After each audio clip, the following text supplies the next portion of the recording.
حق کے اندر اس قدر محو ہو جانا اور مشغول ہو جانا پھیلانے کے لیے کہ کبھی اگر حدود میں رہتے ہوئے اہل باطل سے مناظرہ کرنا پڑ جائے تو ان کو تبلیغ بتانا اور تبلیغ کی راہ پر لانا، یہ بھی ایک وقت آ جاتا ہے۔ اجازت دے دی اس کے در اللہ نے مناظرے کی، لیکن اس کی لمیٹیشنز یہ نہیں کہ اس میں جھگڑے کرنے، تھوک پھینکنے، گالیاں بکنے۔ خالص علمی مناظرہ اگر کسی نے سیکھنا ہے تو قرآن مجید میں ایسے ایسے مناظرے اللہ نے بیان کیے ہیں، وہ آئیں پائیں شائیں لوگوں کے لیے نہیں ہے، اس کے لیے ایک تربیت لینی پڑتی، کئی سالوں مرشد کی صحبت میں بیٹھنا پڑتا ہے۔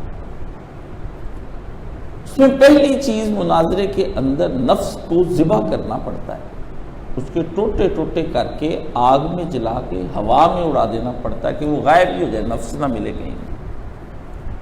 جس کا مناظرہ نفسانی خواہش کی بنا پر ہو گیا وہ برباد ہو گیا، اپنے آپ کو منوانا ہو گیا وہ برباد ہو گیا۔ جس کو منوانا ہے مسئلہ اس کا ہے۔ جس طرح بندہ کہتا ہے کہ میں کہتا ہوں کہ میں نے ایک دعا کی تھی اور اللہ نے قبول کر لی، اس سے یہ بات ثابت کرنا کہ میں بزرگ ہوں اور آپ کا یہ تاثر لینا بھی کاشف صاحب بزرگ ہیں، یہ دونوں باتیں باطل ہیں۔ میرے بارے میں سوچنا آپ کا اور اپنے بارے میں میرا اپنا ہی سوچنا دونوں باطل ہے۔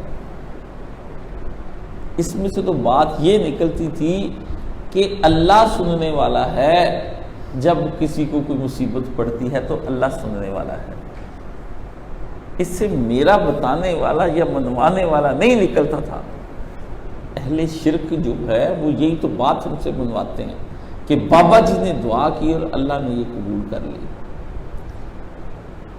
اس سے تو الٹا بات نکلی کہ اللہ سننے والا ہے، یہ نکلا کہ ہم بھی دعا کریں تو اللہ قبول کر لے۔ بابے کی کیا اہمیت ہوئی؟ سمجھ گئے؟